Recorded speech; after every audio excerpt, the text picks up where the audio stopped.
Hello everyone, and welcome back. For those of you guys that are watching this after the live stream is over, I will leave chapter markers below because the panel doesn't start until 7 p.m. Eastern and it's currently 6:32 p.m. Eastern. So we're going to have a little fun before the panel starts up. Let me just go ahead and share this over on my Discord server, and then I'll catch up on the chat and we'll watch a couple fun videos. The evolution of Baldur's Gate 3 and also WolfheartFPS. Let me go ahead and just share it on the Discord. 1 second, y'all. I'm going to actually tag everybody here too. It's a big night. Tonight's a panel. I don't think it's technically a panel from hell, but hey, whatever. A panel's a panel, right? Panel time. That's what we're going to call this. Panel time. Party time. Panel time, everyone. Starts at 7 p.m. EST. Okay. Okay, sending out that Discord notification. Ian, thank you so much for the $5 super chat. Hey Wolf, I wasn't really into Baldur's Gate 3 until I started watching your videos. Thanks to you, I finally broke down and bought the game after it released. Love to hear it, Ian. It's been great to have you around the ride. A little bit under the weather tonight, so bear with me, folks, as you might hear me cough and sneeze and not really speak too well. But hey, do I ever speak that well? Probably not.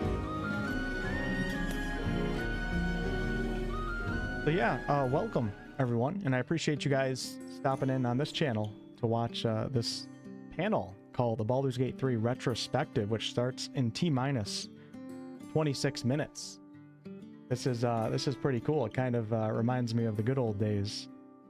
Those of you guys that haven't been around in this community for that long, or maybe you've only been around since the game's official release, I have streamed every single panel on this channel since the first one, which was like 4 years ago now or something like that. Wolf, I wasn't really into BG3 until I started watching your videos.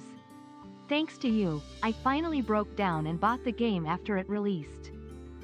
Why is that setting on? Shit. I gotta turn that off. Hold on 1 second, folks. Hold on 1 second. Why is it doing that? It hasn't done that.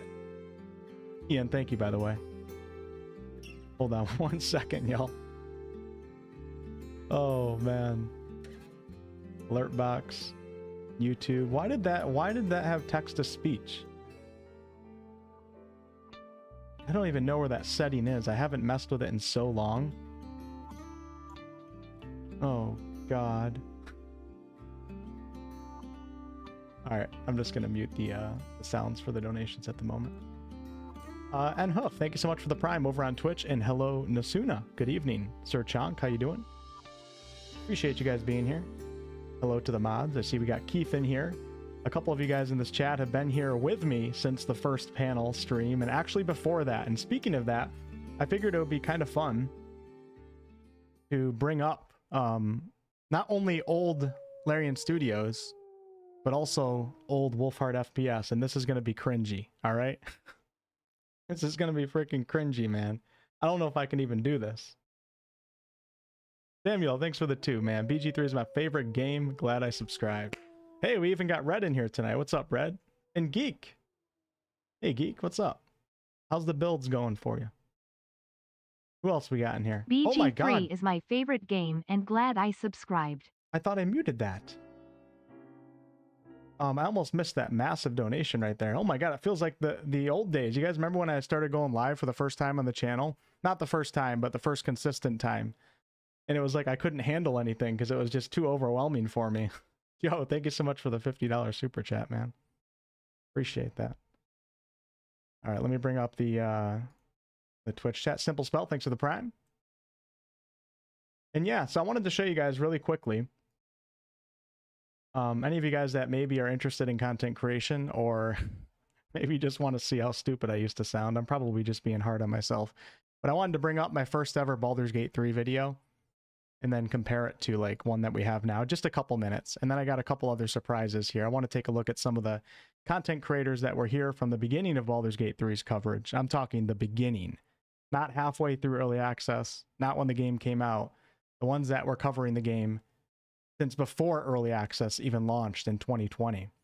I thought that might be a little bit nostalgic. It'd be nice just to hear their voice for a couple seconds here. But we'll start off here. So this video, this was my first Baldur's Gate 3 video. I think there might have been one before it. And this was, let's see, almost 5 years ago. That's crazy. December 16th, 2019. Okay. Oh my God. And this was... Snikey, thanks so much. I appreciate that. By the way, y'all, I'm on Twitch and YouTube right now, so feel free to watch on your preferred platform. We still have about 22 minutes until the actual panel goes live, so we're just going to mess around here and look at a couple funny things. What's up, Zyfiel? Hey, shout out to all the channel members. I appreciate you guys. So yeah, this is Wolfheart 4 years ago, and believe it or not, I've had a YouTube channel for over 12 years. I think my first 10,000 subscribers were from music content. I have a past music history, but I don't do music anymore. And this is not my first gaming video. I've probably done, I don't know, 50 to 100 before this actual video, and I was still absolute garbage at YouTube. But this was my first Baldur's Gate 3 video. We'll leave it at that, okay? I have a lot of Call of Duty videos on the channel in the past. I have a lot of Outward videos. So just have a listen here. This is cringy. I really don't know if I can watch this. Joshua, thanks for the one gifted. All right, here we go. First ever WolfheartFPS Baldur's Gate 3 video. Let's watch about 30 seconds. Just listen to my cadence. Look at the way that I act. Look at the way I look at the camera. Look at the way I pronounce words. Rip, I know, right? Baldur's Gate is returning to the video game industry with Baldur's Gate 3. And my guess is... What the fuck is this idiot? Are you kidding me? How do I even have a foundation on this channel? What were you guys watching back then? It's going to be absolutely phenomenal.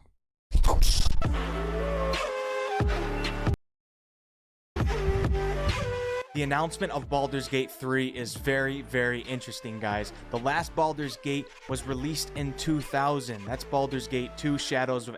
This is absolutely pathetic. This is disgusting. Not only do I look like an idiot, I sound like an idiot. My pronunciation is horrible. I'm not comfortable on camera. I did used to have a beard. That's true. Hada, thanks for the 5. Druid Talk with Plants. Hey, that's coming up. We're going to watch a couple scripts here in a second, too. Bring back the stash. If you even know that name, it means you're old as shit. Baldur's Gate 1 and 2 are known to be some of the best classic RPGs of all time. They are hardcore RPGs with a lot of substance and complexity, a lot of decisions to be made, and a lot of character progression and investment to be had. Okay, all right. So you guys hear that one? And then we'll bring up a modern one. Let's just compare them direct to rec, okay? Or 1-to-1 right here. I do have a sponsor in today's video, but more on that shortly. Baldur's Gate 3 took over the industry last year, being the first game ever to win Game of the Year at the 5 major Game of the Year ceremonies. It also managed to get into Steam's top 10 list of most played games of all time just 10 days after its initial release. Right?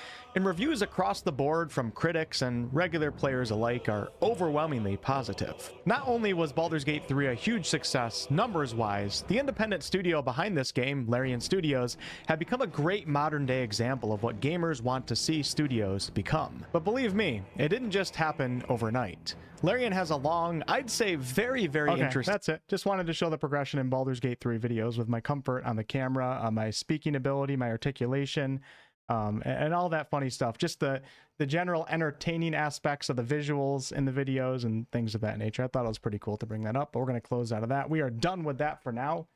Holy gifted, Nasuna gifting 10 gifted subs over on Twitch. My God. Nasuna. And a patron of the channel. Thank you, Nasuna. Speak less from the nose, yeah, for sure. And I also took a lot of crap from all of you guys that used to scream at me when my old accent used to come out and I used to pronounce things wrong. For example, alien. I used to say alien and available, but it's technically alien and available.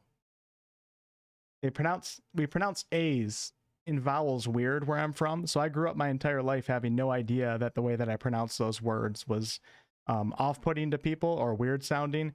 So over time, you know, my linguistics, I guess, have become more universally accepted. And a lot of people say, hey, Wolf, don't worry about the haters, like you do you. Yeah, I get that to a certain point, but also I'd like to be more professional, and I'd like to have a speaking voice that's more acceptable to a wider audience. I don't need, even if some people get annoyed at weird things, generally speaking, I'd rather people not get annoyed when they're watching my content, especially if I'm doing like D&D narrations and stuff like that. Yo, Cosmic, hey, 41 months of membership? My God. Holy crap. And Rocky, thanks for renewing your membership. Appreciate that. Okay, so this is another thing I wanted to share with you guys on my channel. So before Early Access even came out, I was learning Dungeons & Dragons 5th edition. Because I was kind of explaining what Baldur's Gate 3 is going to be, because we knew that it was based off of 5th edition mechanics. This is kind of where like the foundation of my channel was formed in terms of RPG subscribers. And before every class guide that I would do, which was technically a D&D 5th edition class guide, I would do a script. I would do like an acted out script right here. And the reason why I did this is because I wanted to stand out. Because when you're earlier on in your career, you got to do things to stand out. We don't always necessarily make the right decision in what we choose to do to stand out. But this used to be like the thing on my channel, and I did it for all 12 classes in D&D. I figured we could just watch a couple, just because I don't do this stuff anymore. So I don't know if I could watch this either. Some of these are kind of cringy too. But these are the introductions to each class guide video before Baldur's Gate 3 Early Access came out. Keith, thanks, man. All right, so here we go. So this is for the sorcerer, and the idea behind this was I was trying to represent the sorcerer class before the video actually started with a little extra entertainment. Some of you guys are going to cringe, but that's okay. That's what we're here for tonight. Look at this book nerd. Hey, buddy, you want to learn to levitate something? Check this out. Not bad, right? That's not bad. That was actually a pretty good script right there. You folks have nothing to worry about. I've been defending the outskirts of civilization from foes larger and more savage than you could ever even imagine.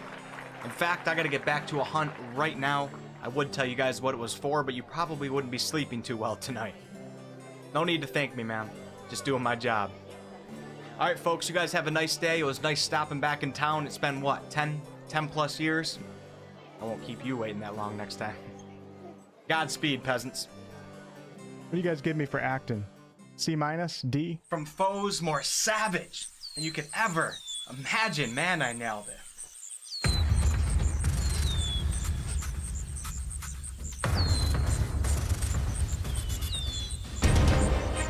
Stay back. Oh, shit. Stay back. For freedom!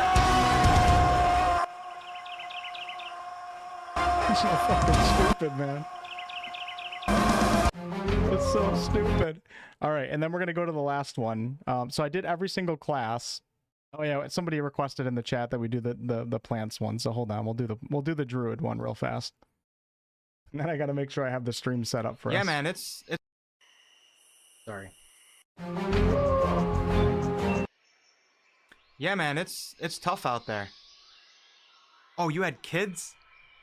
Oh, really sorry to hear that. Yeah, that photosynthesis stuff, man, that ain't no walk in the park, you know? Oh, great, here comes Timmy the tiger. You talking to plants again, bro? I'm a druid, Tim. You know this. You're one Cassie. weird dude. I'm not weird, it's a spell that I get. Hey, I'm trying to sleep. Keep it down, tree hugger. You're the one hugging trees all day. Oh, sometimes I wish I was a paladin. What do you guys think? Should I bring the skits back? What do you think? Should I bring some back? All right, so at the end of all the classes, I actually am proud of this one. This was the bard one is so cringe. This one is the final class. There was one missing class, the fighter class. So I tied it all together. So we'll watch that for a couple minutes, and then we're going to go on to the old content creators for Baldur's Gate 3. I suck at spell casting. Oh, I went a little bit too far. Hold on. Awesome. Am I going to get copyright for this? Let me just mute it for a second. What? Somebody name the movie. Name the movie. If you can't name it, get the hell out of my Jimmy, chat. here's a little something I came up with on the ride here. Brothers, what we do in life echoes for eternity.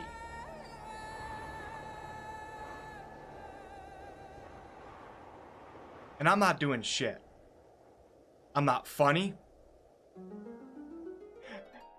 You guys know that game? I'm not a good entertainer.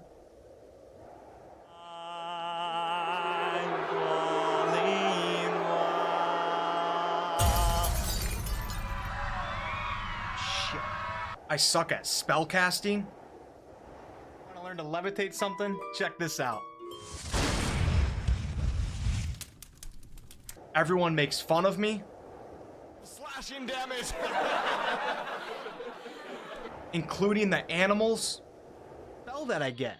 Hey, I'm trying to sleep. Keep it down, tree hugger. You're the one hugging trees all day. Even the 9 hells doesn't want me, Jimmy. Sir, I'm here for the Warlock tryouts. I want to find a patron so I can gain. So the idea behind these skits were like I could never find the class that was meant for me, so they never accepted me into any class, but now we're at the final class. Some cool magical powers. You shall not pass. The only friend I've got is you. And you only like me because I clean up your crap and feed you. That's stupid. There was that one god that one time that wouldn't leave me the hell alone. Don't you dare say his name. All the way down to Yeah. 40 meter. That was a little I'll take one of those. She didn't end up showing up and told me that because her cat died or something. Most importantly, Jimmy, I'm a dumbass. There's really no class out there for a man like that.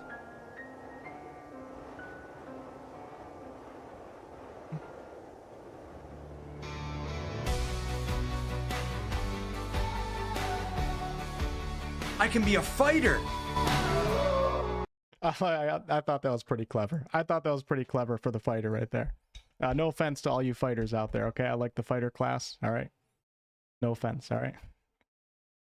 All right, let's move on to a couple more things. It looks like we have about 11 minutes here. Let me make sure I didn't miss anything in the chat. Thank you guys for the thumbs up in the YouTube chat. Appreciate that. Push us out in the algorithm right now. The TARDIS relationship. Holy Mitch with a $25 super chat. Easy Dirty Dancing. Thank you, Mitch. Oh, sorry, Twitch chat. I forgot you guys existed. Oops, my bad. Shit. Where's my Twitch chat? I don't even know where you guys are right now. I can't even find the window. Okay, I found it. Sorry about that. Bring back the beard. T. Marie, hey, what's up? All right, so now I just wanted you guys to hear quickly because this is nostalgic. So this is Enzeville right here. He started covering Baldur's Gate 3 a little bit later than me, Harbs Narbs, and Chublot. But let's just listen to his voice for like 20 seconds. Just hearing the voice of some of these content creators, this brings back good memories. And Enzeville is also a really important member of this community as well. So if you guys haven't subscribed, make sure you guys subscribe to his channel. So patch 5 is finally out for Baldur's Gate 3, and it's a really important one. Although it doesn't bring much new playable content to the table, like new classes or races, it has important features for the full game in the future. In this video I will talk about why these options are so important for the full release of the game. So please consider subscribing if you want to see more Baldur's Gate 3 and other RPG gaming content in the future. My god, Enzeville is so much better than me when I started off on YouTube. Like the way he speaks and everything, and just his videos and everything. Yeah, good to hear Enzeville again. He's still covering Baldur's Gate 3 too.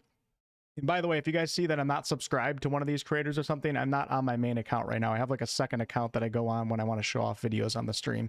So you guys can't see my search history, you know what I'm saying? Because I would probably lose some subscribers. Not a joke. Next up, we have Chublot. You guys remember Chublot, the data mining days? Damn, it was so much fun. Chublot, I think, I haven't seen him. I think I shot him a message like a while ago. I don't know if he responded or not. I'm going to check that out. Chublot, I think, has potential to be like one of the best YouTubers on the platform. The way that he does his videos, the way that he speaks, the amount of time he puts into his editing. But Chublot was really big into data mining throughout Baldur's Gate 3's early access. Call, thank you for the one gifted. Appreciate that. And anybody who liked data mining content, I know some people were staying away because they didn't want spoilers, but Chublot was really good at figuring out the data mining and then presenting it in a highly entertaining way. So let's just watch like 30 seconds of Chublot's channel here. Hello, my name's Chublot. Keep in mind, these are old videos. These are not their recent videos. I'm pulling up Chublot's and Enzeville's like early on Baldur's Gate videos. But because we're friends, you can call me Chublot. This video will contain data mined content. Patch 3! It dropped long enough ago now that most of us are familiar with what changed and what didn't, at least on a surface level. But if you were left a little underwhelmed by the patch, which gave us arguably one of the biggest quality of life upgrades since— Look at Baldur's Gate. Look at the UI back then. Look at the map. Look at where the party portraits are. It's crazy how much like BG3 has changed over time. I mean, it's still similar in many ways, but it's cool to see like old versions of this. And this was patch 3 for early access. Since Florence Nightingale said, "You should wash your hands, you dirty pig." I didn't do a poo. then please join me, take a seat, grab some tea, which I am not providing, as I take a look under the hood. I am Halsin, first druid of the Emerald Grove. The amount of time that Chublot puts into each of these videos is astronomical. Astronomical. It's actually crazy. And I consider myself somebody that puts a lot more time than your average YouTuber does into videos, not like news videos, but like general videos. It's actually crazy. All right. Goodbye, Chublot. All right, one more creator that I wanted to bring up here. This one, a lot of you guys will remember, did some data mining, but also very, very big into the lore and also a huge fan of the original Baldur's Gate games and knew pretty much everything about them. And this is Harbs Narbs here. Harbs Narbs always had a channel where you had to be a little bit more intelligent to follow along and understand, or you had to be more knowledgeable in a lot of the lore sometimes to get what he was talking about, because he was very deep on these topics, but really good videos. And damn, I miss his videos so much. Hi guys, Harbs Narbs here. Just a quick lore video today on what can potentially happen to an illithid tadpole if it doesn't have a host. Trust me, the results are very messy. Okay, first off, let's take a look at this clip from Baldur's Gate 3 when we can see a tadpole escaping from a deceased He was huge into theory crafting, of course. That was like one of the biggest things on his channel. wolf's head. Look at Baldur's Gate right now. The man is dead, but something shifts beneath his features. A glistening... We had so many theories on like what happens with all these tadpoles and everything, but this was one of Harbs Narbs early on Baldur's Gate 3 videos, which is why his mic sounds a little bit muffled. He did improve the sound of his mic over time for sure. Letting them go. But yeah, I thought it'd be cool to bring up those content creators. I think I remember also, obviously Fextra Life covered this game a lot too.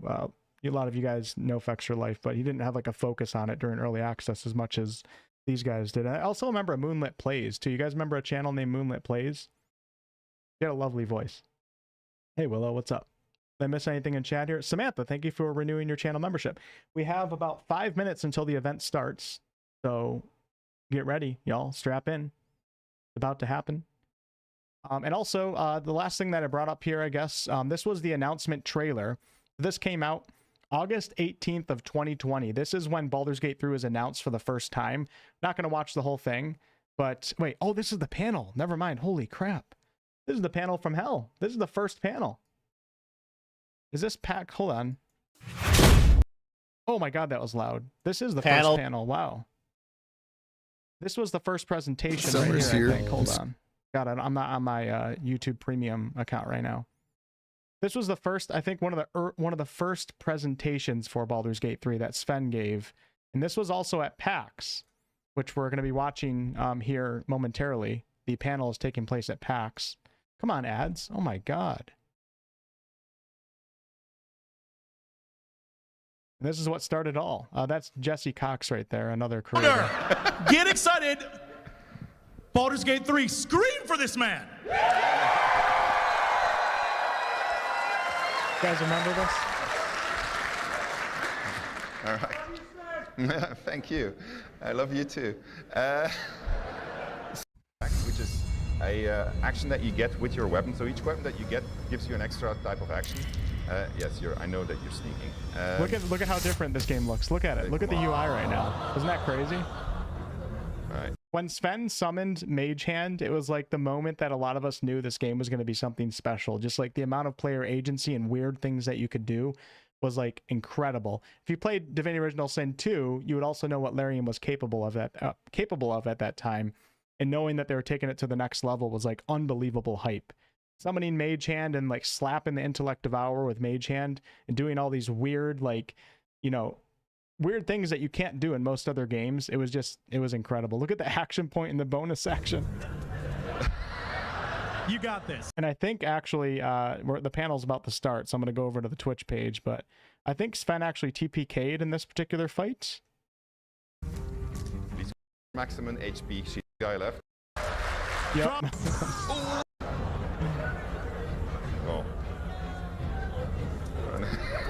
Keep in mind, this is like when the first gameplay presentation of Baldur's Gate 3 and the owner of the company's playing. Man.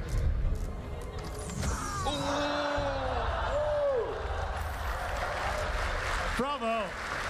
And that's not planned. That was absolutely, I've been in a panel before. It's not planned when there's a TPK or something like that.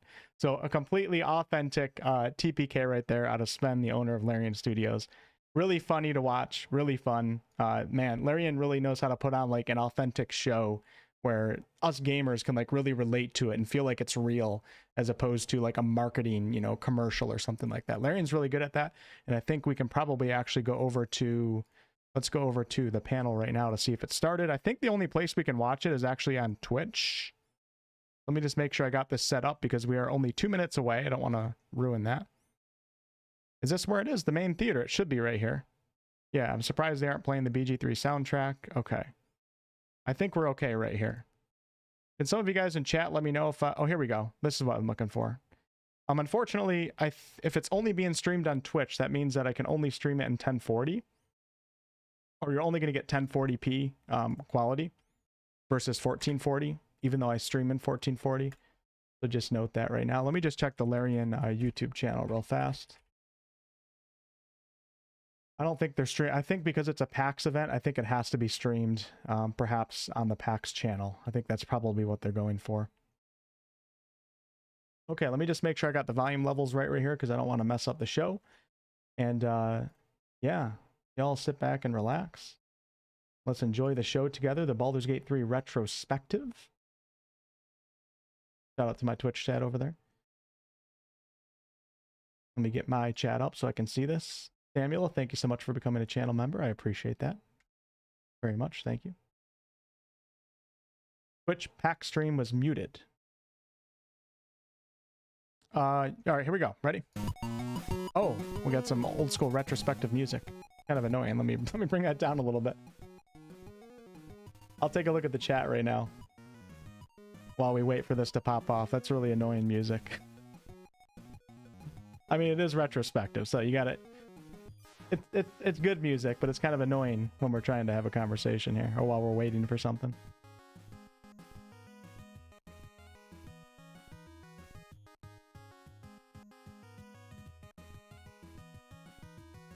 It's 7 o'clock. It should be starting any time now. They only have 520. Oh, here we go. Here we go. Here we go. People still filing in, but I think we're starting. Hi, everyone. Hello. Hope you're all well. Hope you're comfortable. If you're not comfortable, just think it could be worse. You could be wearing full armor. Hi, I'm Aoife. I'm Senior Communications Developer at Larian, and this is Baldur's Gate 3, a retrospective, which is just a fancy way of saying Baldur's Gate 3 has been out a year now, and we want to celebrate that fact. Everything sounding good? So, for the next hour, maybe a little bit more, we'll be chatting to some of the very talented people who have made the game. And, you know, at least things have stayed interesting because it was an interesting journey from conception to today. And because we know you all have a lot on your mind and, well, in it, we're going to be taking some questions from the BG3 Discord, and then there's going to be time for a very short audience Q&A at the end, so maybe have your questions prepped or start thinking about them now. All right, so about the Wolfpack channel. Shall we introduce our panelists? Let's start over here. Hello, everyone. I'm Nick the Druid, I guess. On Baldur's Gate 3, besides working as the cow, I also was the lead systems designer. And together with a team of designers, we worked on classes, spells, magic items, some gameplay systems, and balancing.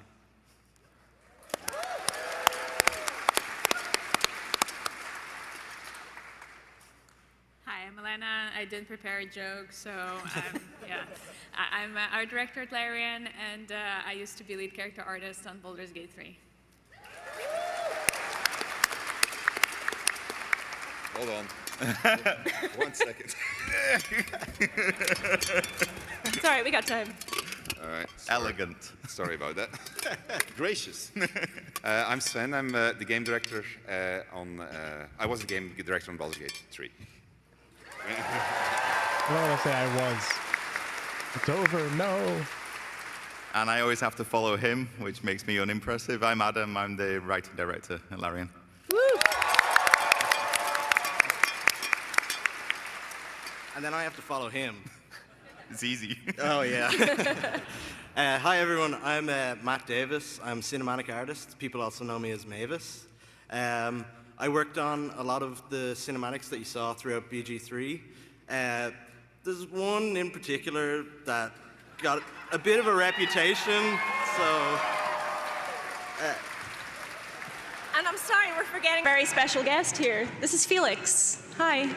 Yeah. He did a lot of motion capture. You're going to have to be gentle with him. He's a little bit hungover today.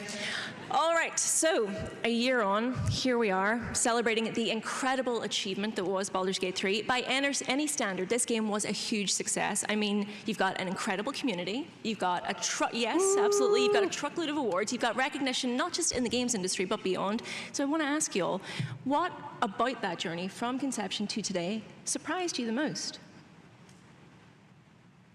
Looking at me. I'm sorry. Any of you can answer.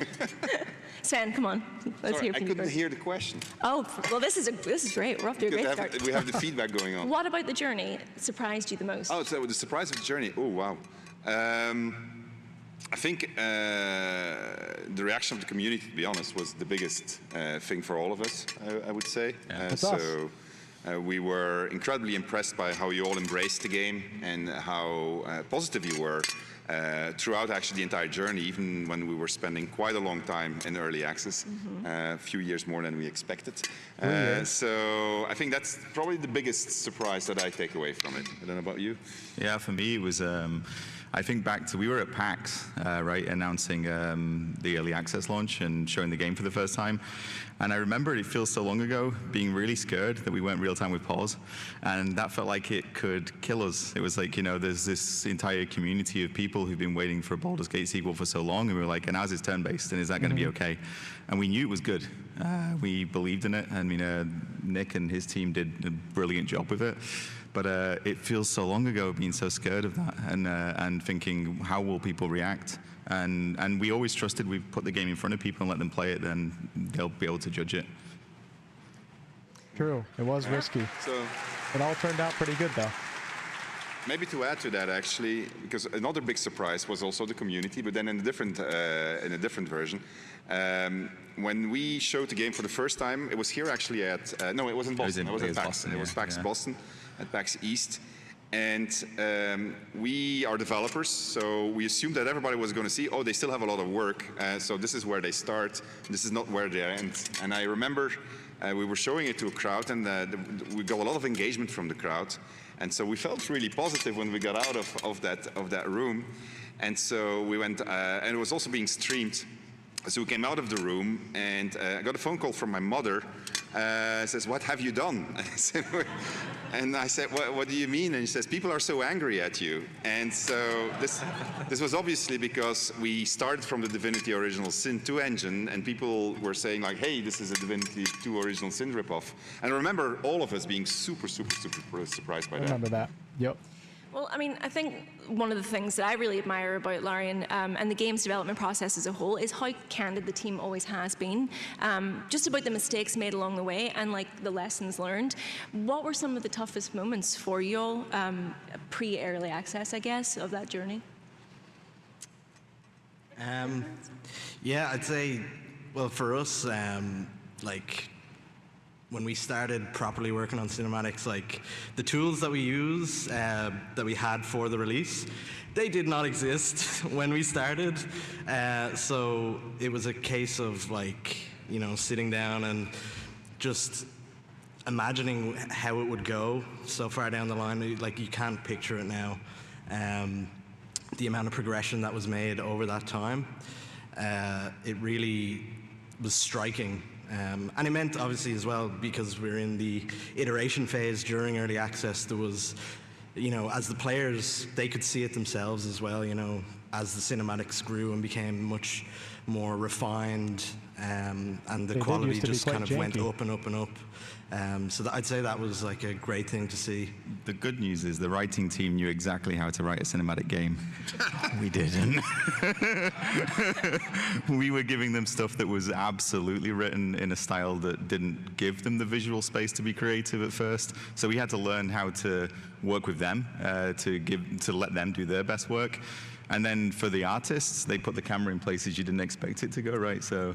Yeah, I mean, actually, like during early access, we weren't sure as well if cinematics is gonna happen at all, and we had a couple of proof of concept, and we were still like, okay, are we doing it? Are we not doing it?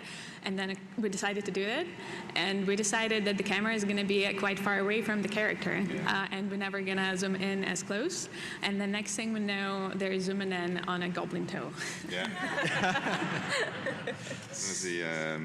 Because there was a moment when we were actually thinking of making the dialogues first person, so we tried that out, but that quickly got shut down.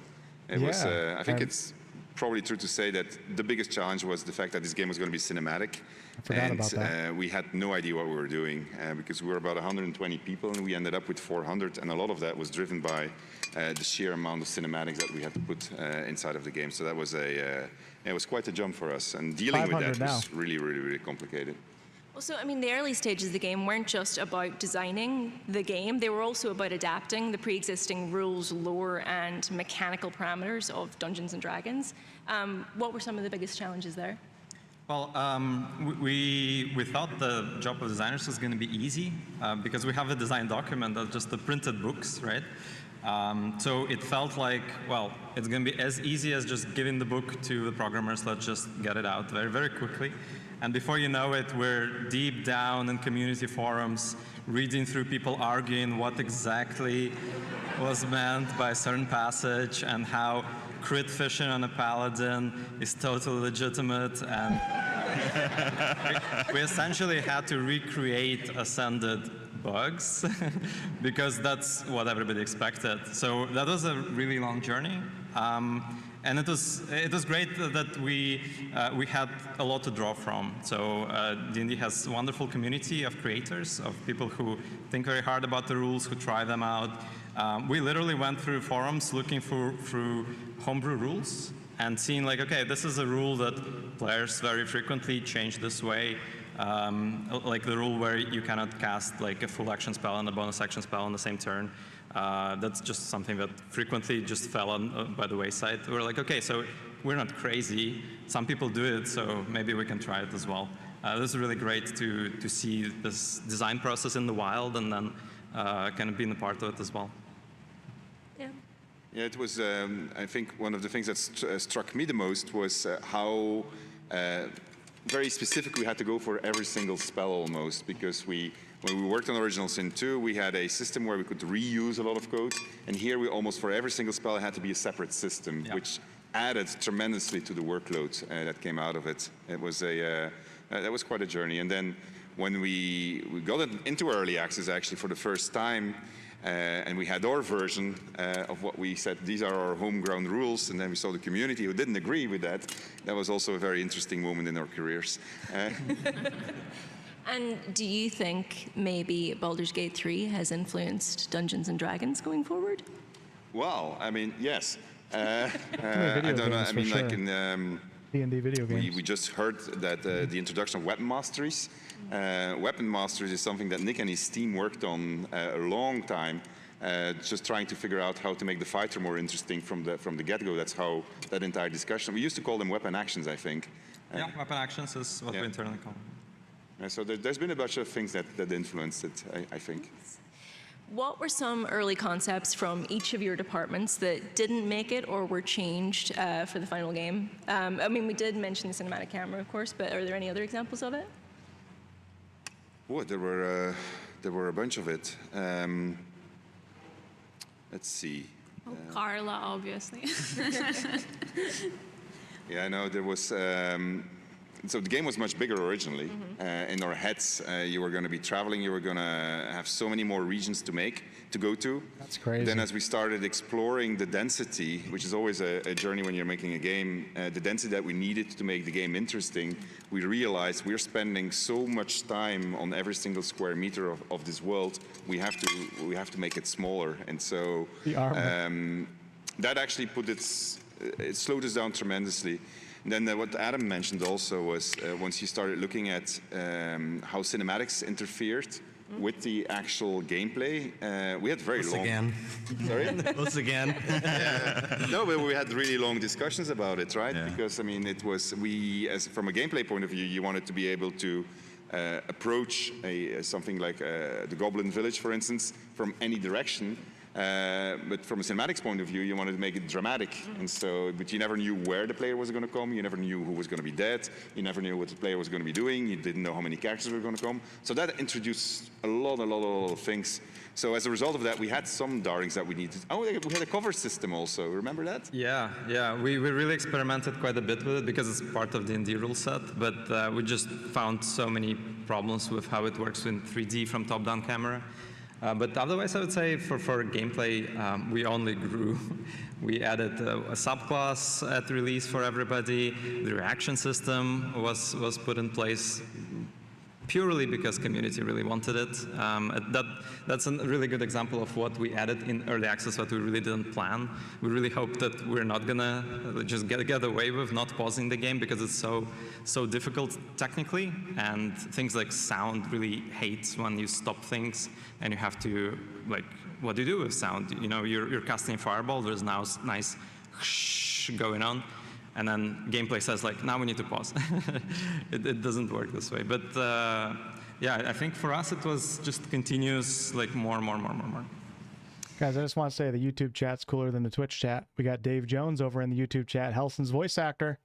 What are you guys doing on Twitch? Hey, Dave. The trajectory of how the game was talked about. Mavis, I'm looking at you.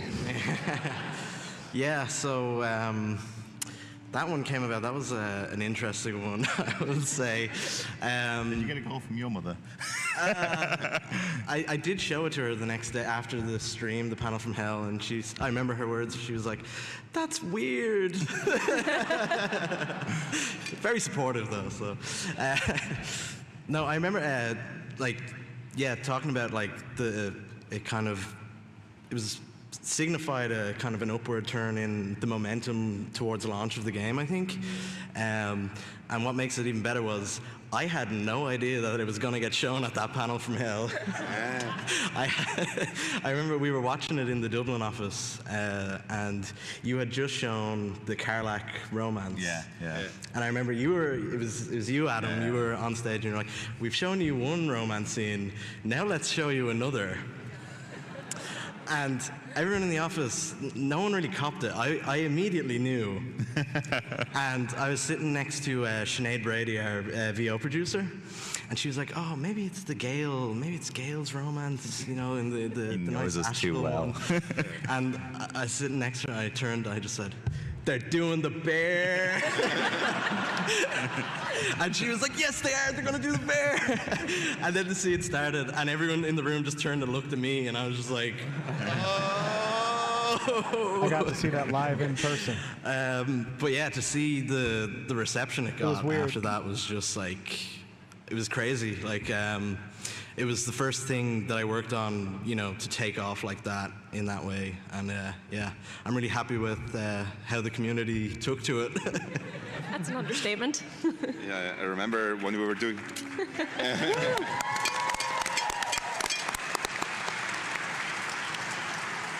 We were doing the panel from Hell stream, and so the bear scene had just shown, and I saw the publishing team. They were super excited, and they were yelling, "We got banned on TikTok!"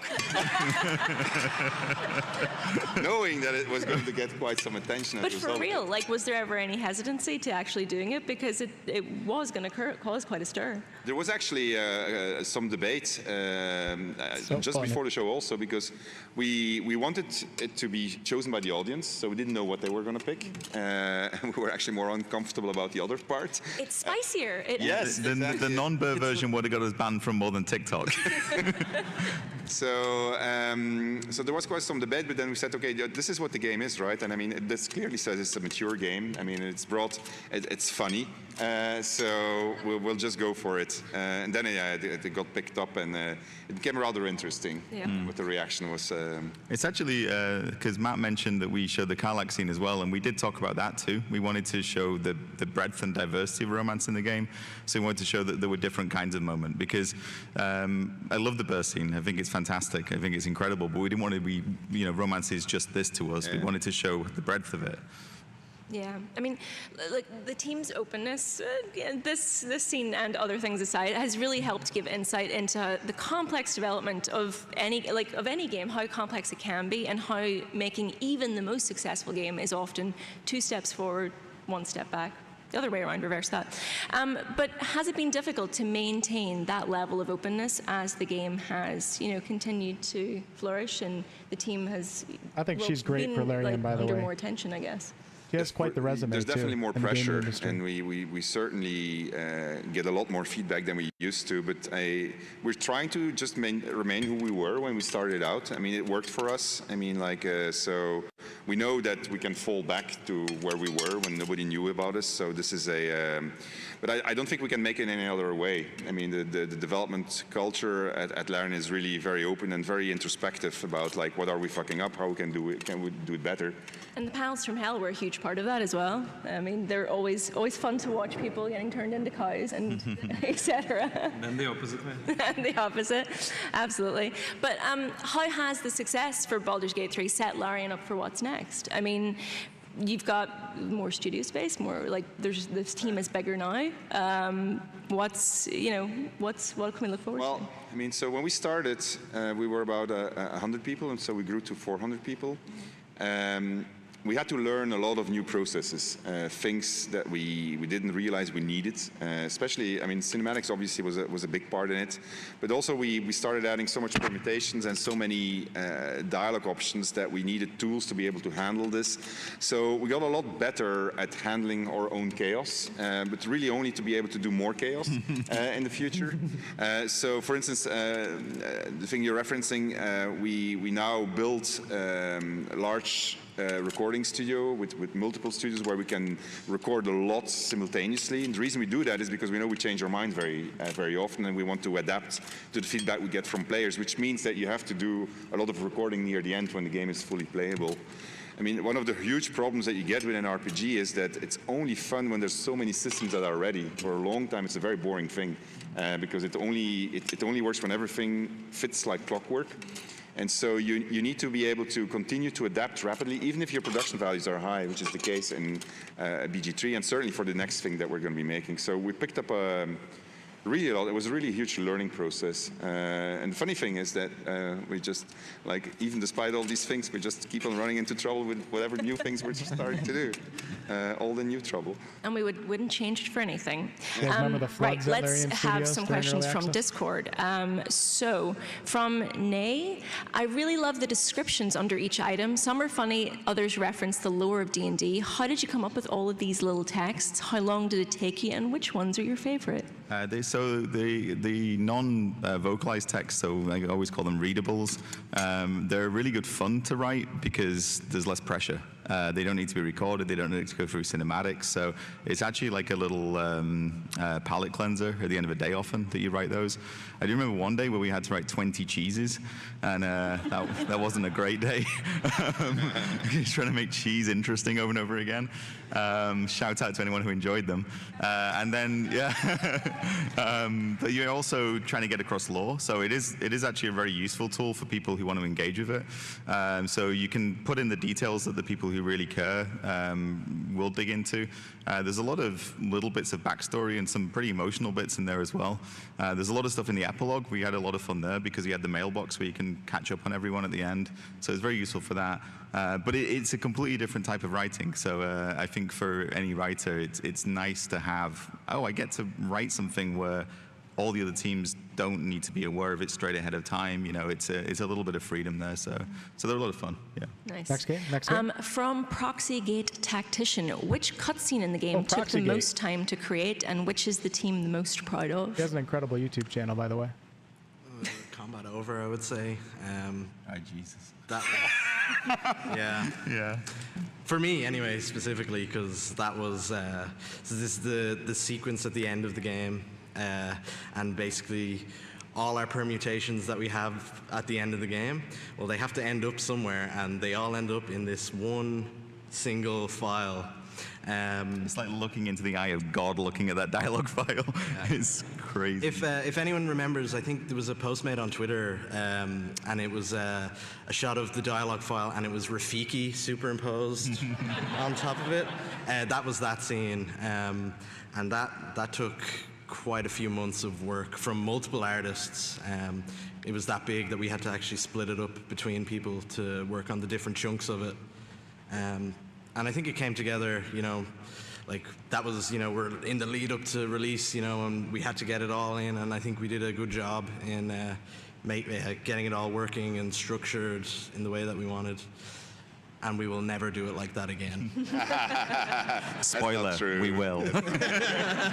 So, because that dialogue, that was an entire scripting team from January onwards, all the way till release, and that was the only thing they did. And shout out to my lead writer, Crystal, who spent a lot of time on that dialogue and is a hero. Crystal's awesome. I met Crystal a couple times. Wonderful person. The coronation scene, Gortash and Ravengard, that was a real tricky one as well, which I don't think came out as well as it could have done, and that's probably my fault. It usually is. But that one had so many complications in it. We try to make sure the dialogue is something that you can follow very easily. So you can read it, you see what happens, you listen to it, and you go out of it and you go, okay, I know where to go next. I understand what the plot beat was. I understand the character motivation. That one had so much in it. Gortash is telling you so much, and I think the writing's very good. I think Jason Isaacs is fantastic, but there was so much happening in it. So it went through a lot of different processes, different iterations. Yes, Vinny and Chad. Next question is from Satan. Thank you for your support. Next game.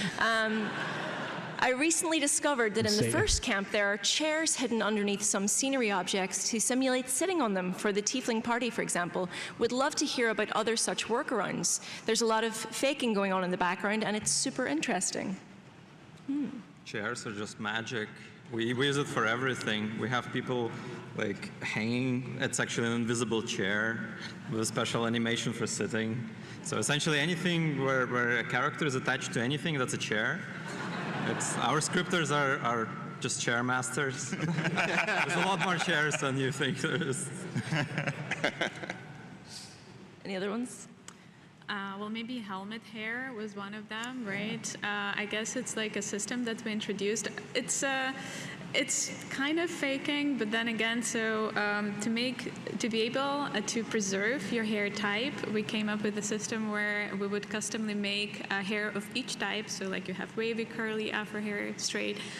And like we would put it in every helmet. So when the character wears a helmet, then it would know which hair type you have, and then you would preserve your curls. If you want to quickly say, Larian's next game, I hope we get more face options and more to the character. The character creating in Baldur's Gate 3 is incredible, but it lacks a couple things that are really important, like face options. I hope they improve on that in the future.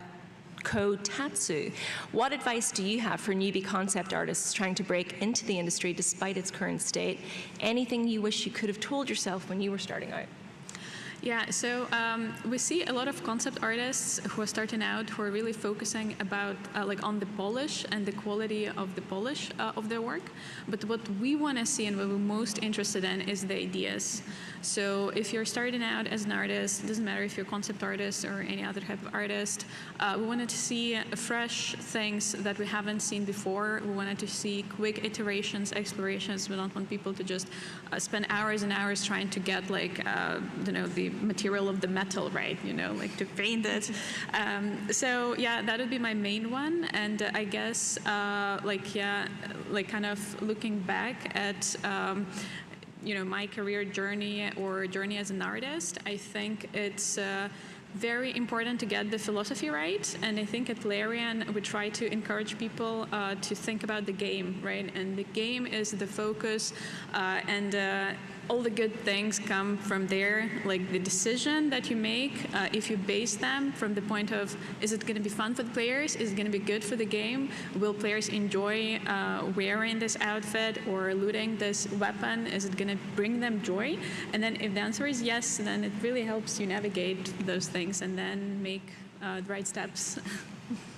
All right, the next question is for Adam from Skip Jump, I'm guessing that.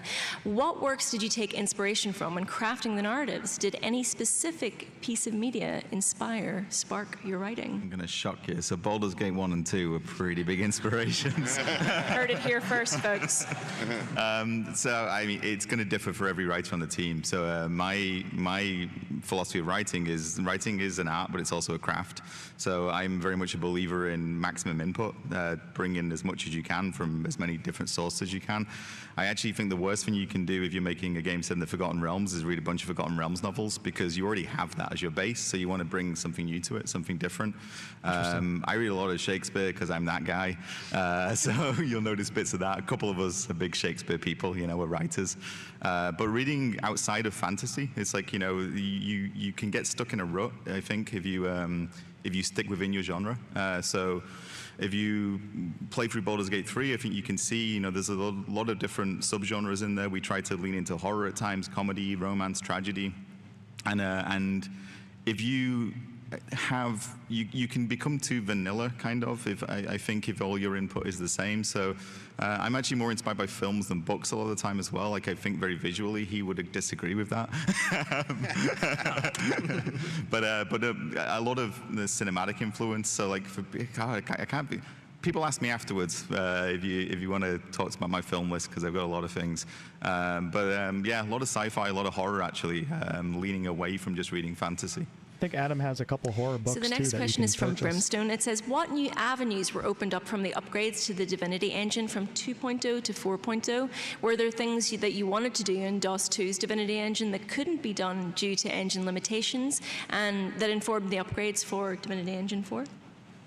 Oh, there were many upgrades, right? So I think that the interesting thing is the things that we still carried over. There's code in there, which I wrote back in '98, which is really bad code, that should not be in the game anymore. That's still in there, and wow. To this date, they still can't get rid of it for some stupid reason.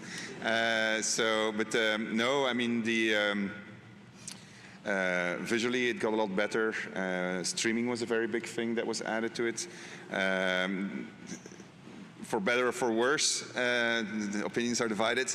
There were some new scripting systems that were introduced. So Nick got a lot of power in how you could set up your system rules, I mean, eventually.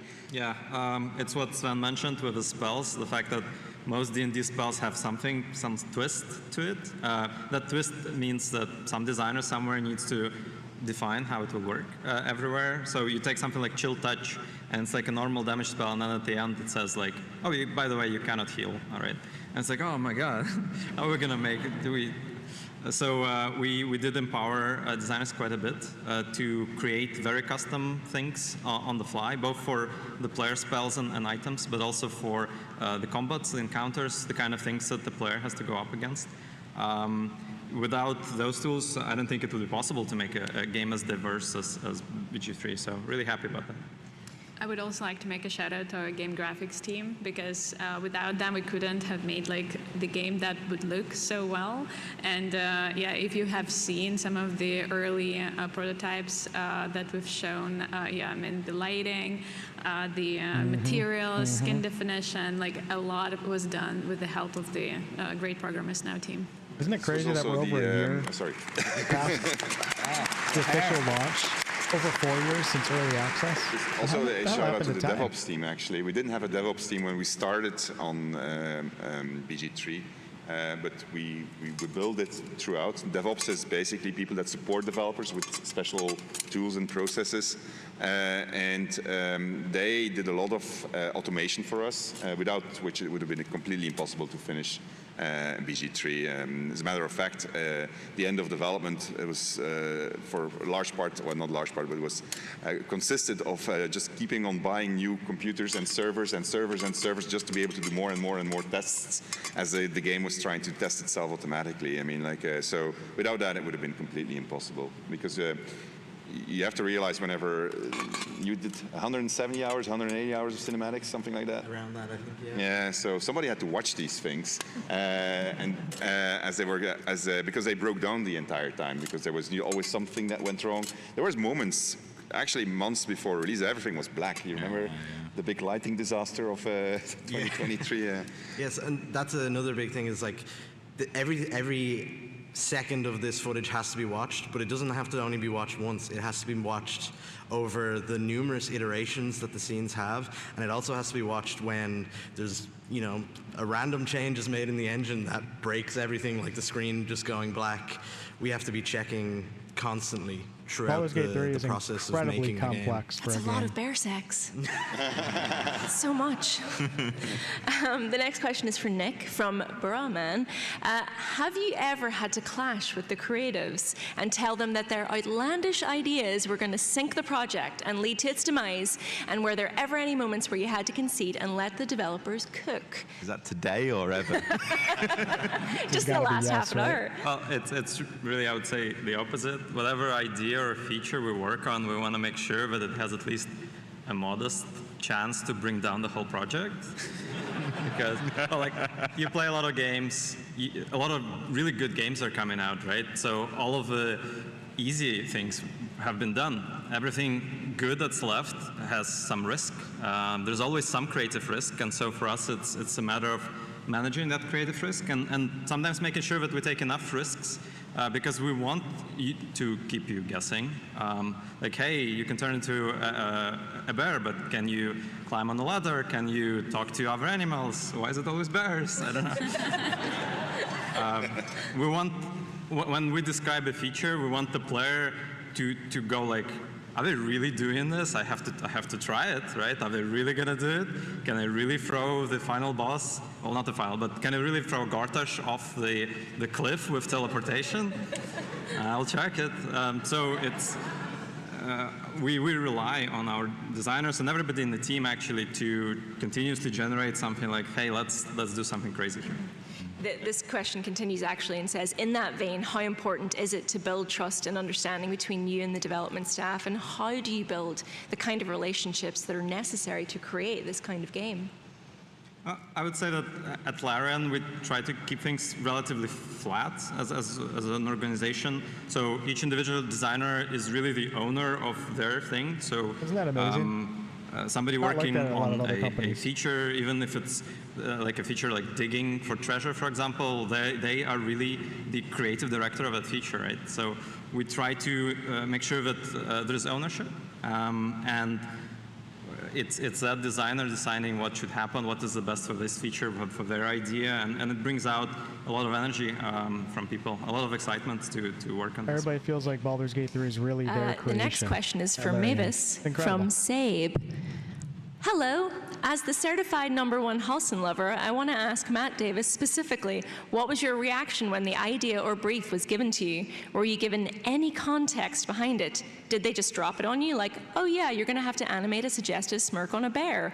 Or did they try and ease you into it? How long did you spend on it? And also, do you take private commit? I'm taken out by a sniper rifle before I can finish the question. RIP to that person. So listen up, Dave. I would say it was mostly probably just dropped on me, with not a lot of hullabaloo or anything. I was kind of just I got the scene. It was assigned to me. I started looking at the dialogue file. I was like, oh, this is a steamy scene with Halcyon, and then I was like, oh, there's a few options here. Okay.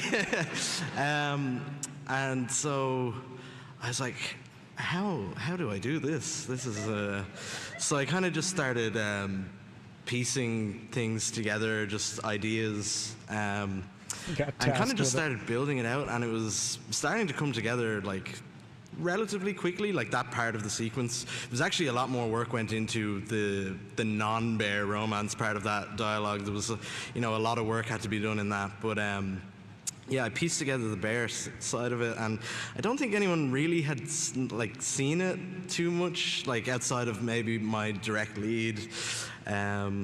And then I think it was you two were in the Dublin office one day, and the office we were in at the time, my desk is like right next to the kitchen, so I was going to go get a coffee, and I saw things that I did not expect to see. Yeah. So like, I'd been working on it for so long, you kind of get numb to it almost, and people just walk by the desk and they're just like, "What are you doing?" Like, "Oh, yeah, this is my life." Well, I saw the squirrel dropping the acorn, and I was like, "What is this scene?" Oh, it's that. Yeah. Same reaction when I saw the squirrel. We don't have a squirrel scene. Yeah. But nobody's seen it. That was part of the. That was the ending of the sequence because we wanted to. That was probably that was for that part of the sequence, like the bear version.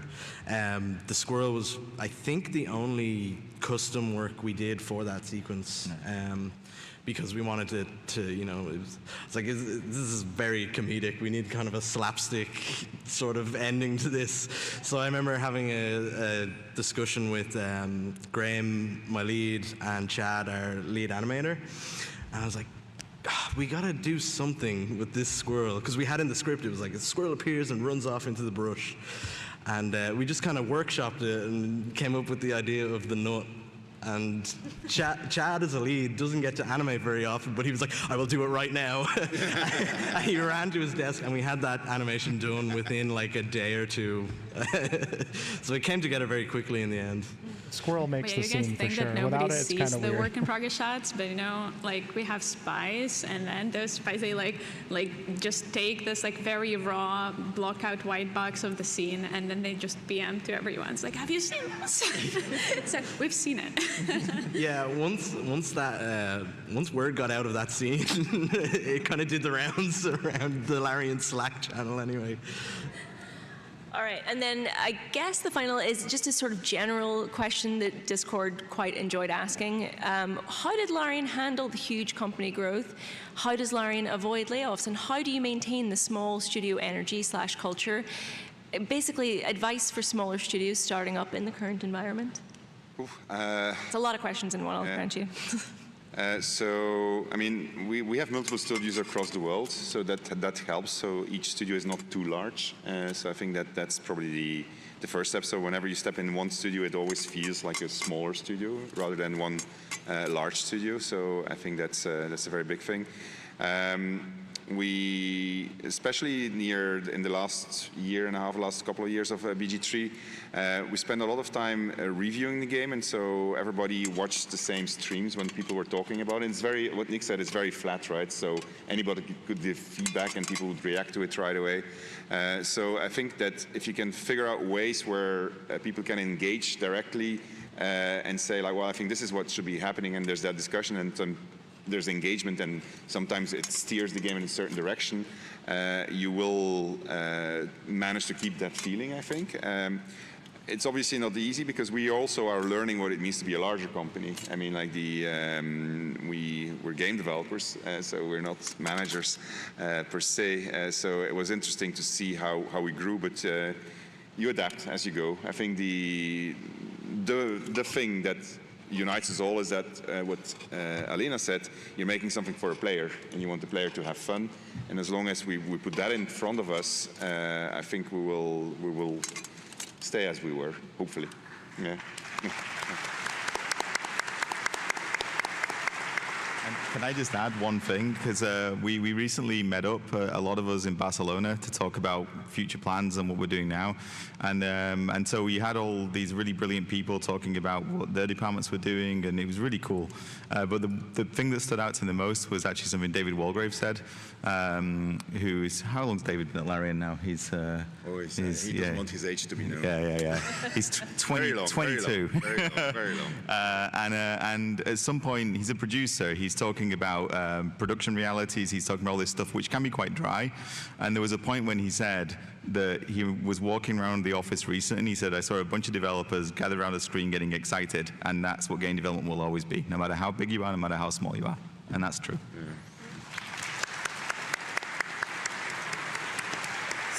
So we have a couple of small announcements that we're going to make at the end of the panel, but I think for the next, just to make sure we get through as many people as we can, if we can throw it over to some audience questions now, would that be possible? People who are responsible for running the lovely floor. There's a microphone there, and there's a microphone there. Form an orderly queue, and we'll try and get through as many of you as we possibly can.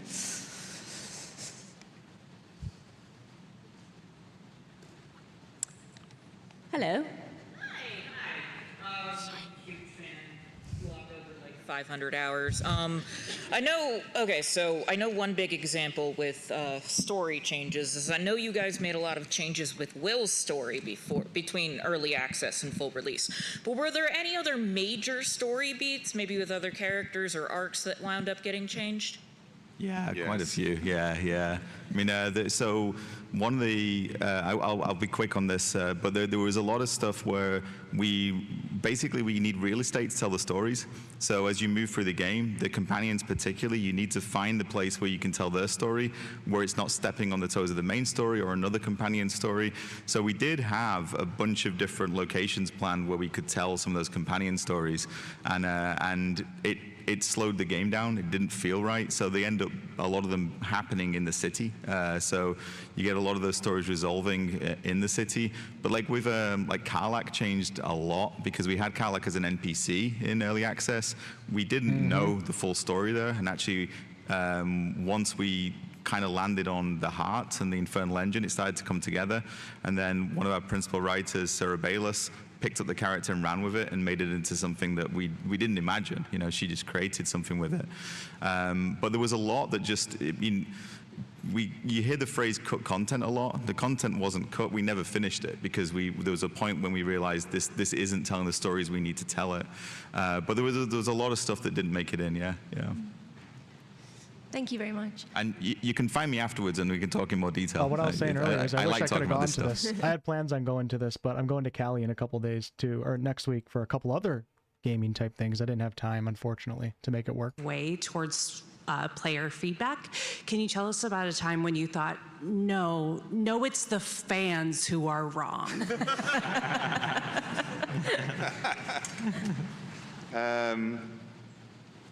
Trying to think what we criticized. Many times. That didn't get fixed.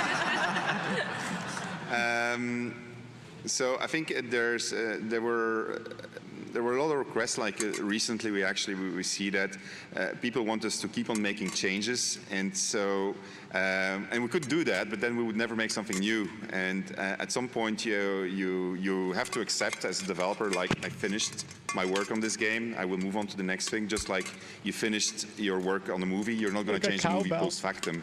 And so I think that sometimes when I see people who get really engaged and really care about the game, and which we really appreciate, by the way, asking for changes, and where I say, well, you know, at this point, we're not going to do that anymore because we need to have closure, and otherwise we can't create new things. And sometimes that's hard to let go, especially if you care really, really hard about something. So I think that would be the one that springs to mind right away. Lily sounds like a cow in a field. Hi, I have a narrative question. So how do you balance developing like cohesive storylines and like player choice? And then secondly, could you estimate like how many different endings there would be? Like, there was a number that was going around about the number of endings, and it looks at the different variations. So that's tricky to answer.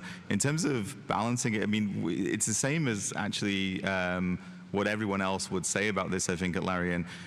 If it feels like it would be cool for the player to do something, then you've got to let them do it, which is how we end up in a lot of trouble when we're like, oh God, how do we get back to the main story here? You know, so we have to make sure that we're able to do that and guide it back again. So there are points where the game kind of cinches itself in and says, okay, we're going to slow down. I call it here's the science bit, if anyone remembers those adverts. It's a UK thing.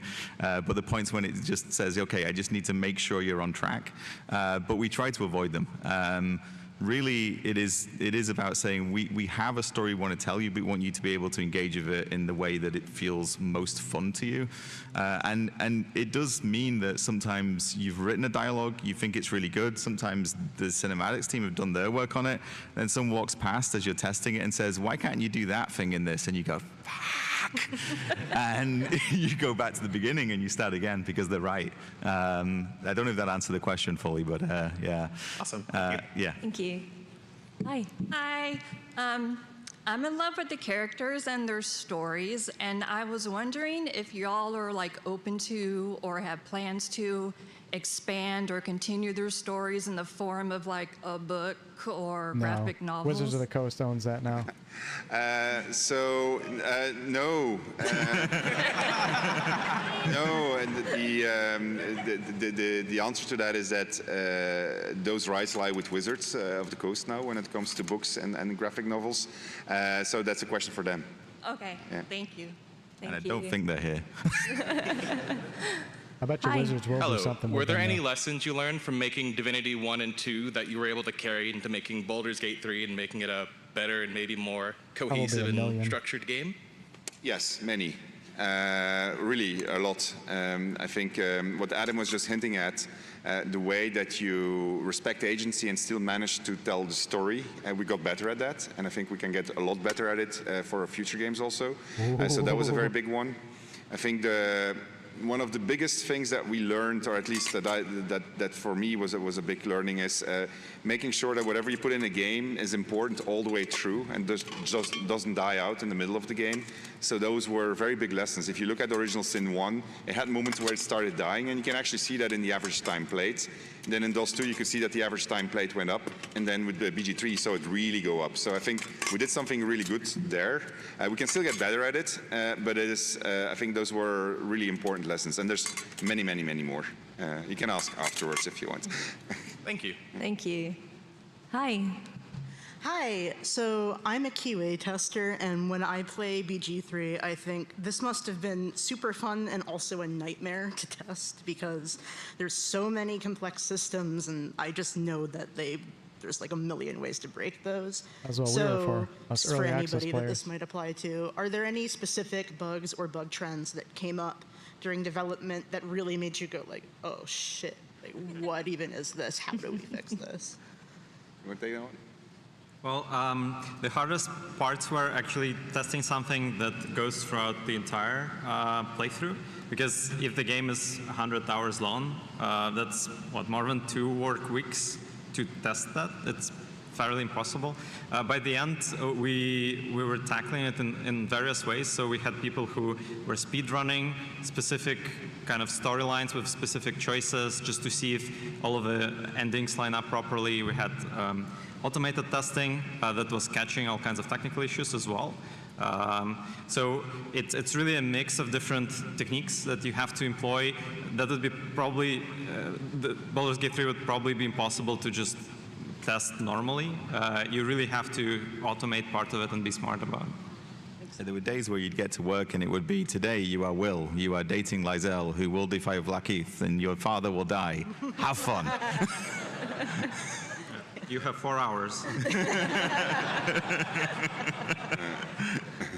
Thank you. Thank you. Hello. Hello. So one of my favorite parts of this game as a whole is that I'm usually a dungeon master when it comes to my friends. So being able to actually play in a world instead of having to just run it was great. I'm actually curious to see, for you guys as the creators of this game, how do you guys engage with your own game? Like when you play it, do you try to do things like off-build? Do you try to do things where you want to do like the standard? I'm curious how you guys engage with your own product. I skip all the dialogue and enjoy the combat. I am not joking.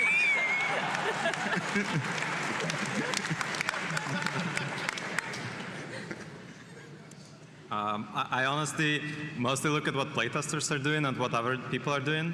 When you spend so much time with the game, you stop seeing it as a player. And it's very important to look at somebody experiencing it for the first time, because that's the most important part. It's like the realization, like, oh, that's how this combat goes, or oh, that's where the character is going.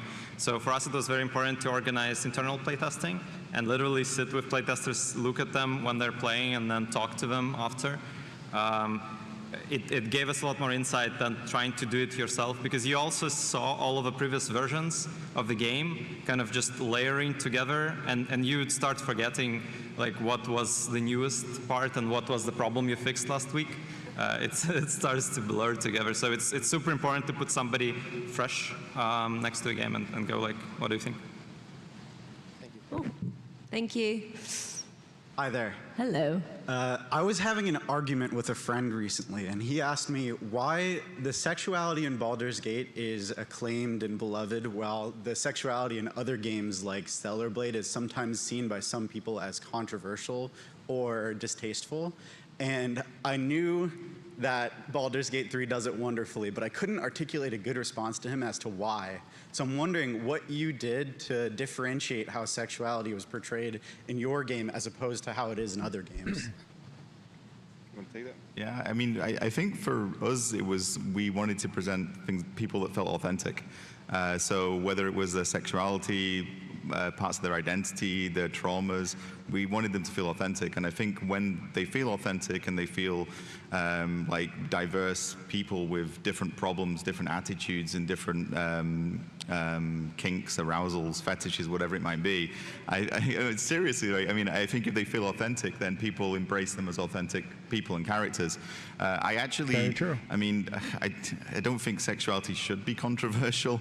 I think that it's okay for things to be sexy. And I think there's a broad range of what that can mean, and I think that's fine. I mean, like, there's nothing wrong with cheesecake, and there's nothing wrong with the more authentic version. But for us, it was that. It was, we present them as people, and then hopefully you go along, I was going to say on the ride with them, but you go along on the journey with them, and you're having an adventure with them, thank you, and you develop a relationship, and then hopefully it feels natural. One of the biggest questions we continually ask ourselves when we're reviewing the game is like, is this believable? Can I believe in this? This is wider than just sexuality. It goes for every single thing in it. And it's something that we put a lot of attention to it. Most of the feedback to a writer is, I don't believe in this. Yeah. So, and then it gets redone until I believe in it. So and I think that is one of the reasons why it feels natural when you play the game. Thank you. Thank you. Real quick, one negative consequence of it is that my girlfriend almost left me for Gale. I just want to say It's fair. Fair. Hi there.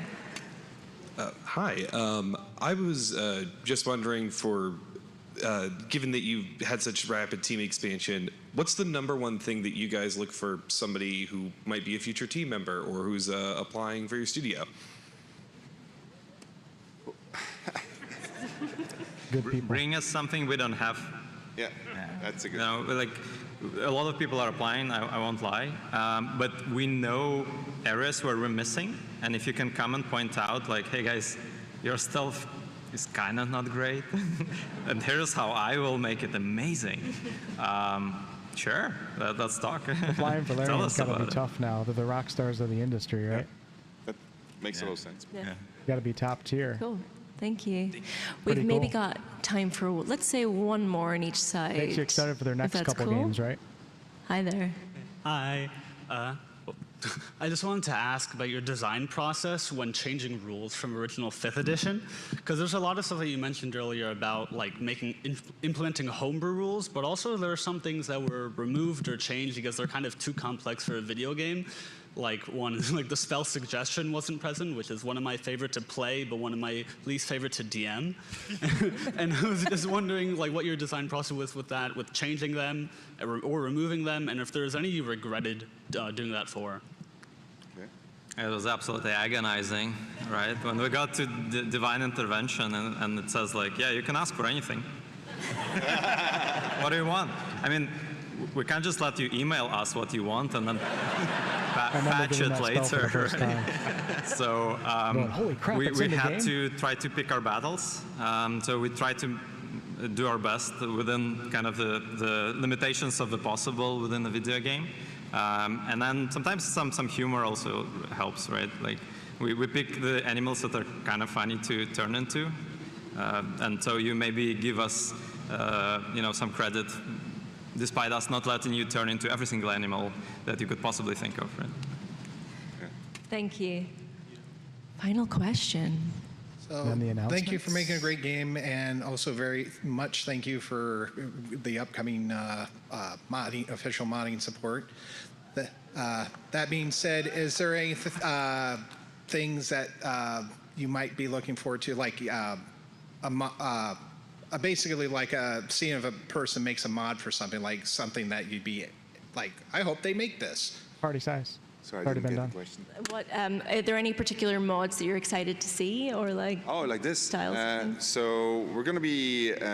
This is actually a good moment to. So our next patch, patch 7, is coming out next week. Not going to be here. No. So featuring a lot of modding support, and in the context of that, we are going to be putting a lot of attention on the modding community that's been helping us in the mods that we can officially support. So our goal is to do cross-platform modding support, which is not the easiest thing in the world because we have to make it work on console and on PC. We'll start with the PC version. The console version will come a bit later because it has to go through a bunch of submission processes. Also gives us the time to see whatever goes wrong and fix it so that we get it in time for console. And so if you will watch our channels, you will see Aoife actually spend a lot of time with modders and looking at mods. I'm going to be doing a lot of that. Yeah, I'm very, very excited to play what everyone comes up with. Yeah, thank you so much. So well, that was a tease of one of the little things that we wanted to chat about at the end, but is there anything else you'd like to say? There's 2 more things, so other than patch 7. So we have a great community. It's been really fantastic for all of us, and you have no idea how grateful we are for all the feedback and support that you've given. We watch a lot of streams, we watch a lot of YouTube videos. There's one streamer who's in the audience here today. I can see her react. We can see you. And so she did some fantastic streams where she really pushed the game to the limit. She did one particular scene which was incredibly impressive, where she was about to die. She was pretending to play in hardcore mode. She was in the Forge in the Underdark. And so she had one character that was left alive, and so she had nothing left. She could only throw stuff, and she had a firebolt that she could still do, and so she reasoned correctly that if she were to shoot at a lever, it would kill her and it would kill the boss. But she had a potion that was going to be crushed, and that potion was going to revive her, and so she was going to survive. And so when she did that, we all looked at each other and said, wow, that's so amazing. Now, the reason why I mentioned this is just to introduce Luality, but also it's her birthday today, and so we wanted to wish her a happy birthday. It's a pretty cool clip. You can stand up, Luality, so just greet everybody. There you go. Luality's a friend of our channel. You guys should show support to her. Huge gamer too. Huge fan of the originals. And so then finally also a shout out. This is the last panel that we have a birthday cake, by the way. We don't have firebolts, so we can't light the candles, but there it is.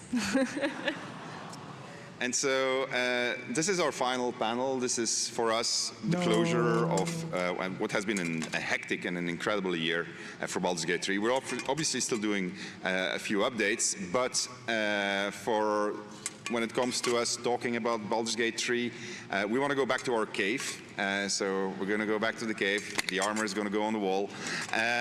And so we're going to focus a little bit on our next game. But before we do that, I wanted to give a shout out to our entire team. Over 2,000 people worked on Baldur's Gate 3, going from performance actors to artists, riggers, and so forth. I ran out of time. So big shout out to the entire team and all. Indeed, I got the wrap it up signal. And all of our community. You guys have been amazing.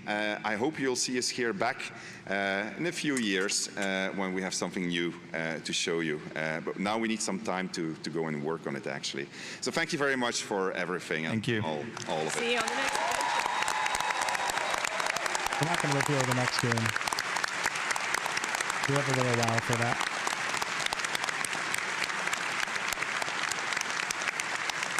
Is it over? Thank you. I think it's over.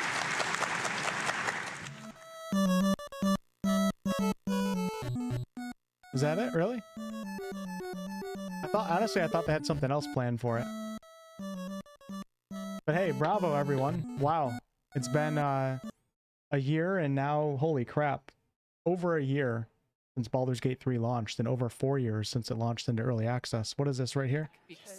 Nope, that's it. We are done with that.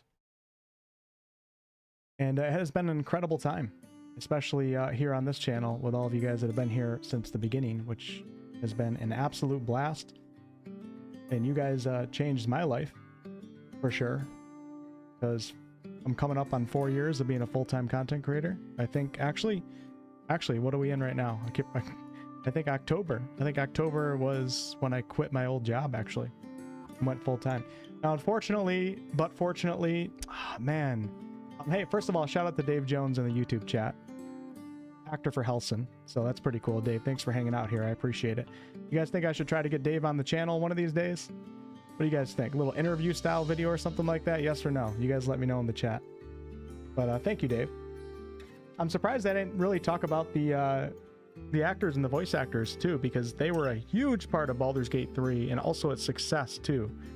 It was like really incredible to see like Dave and everybody, Neil, Devra, everybody, and what they did with Baldur's Gate 3, and then when it came out, where that took them and where it also took the game, because they've been very active with the communities.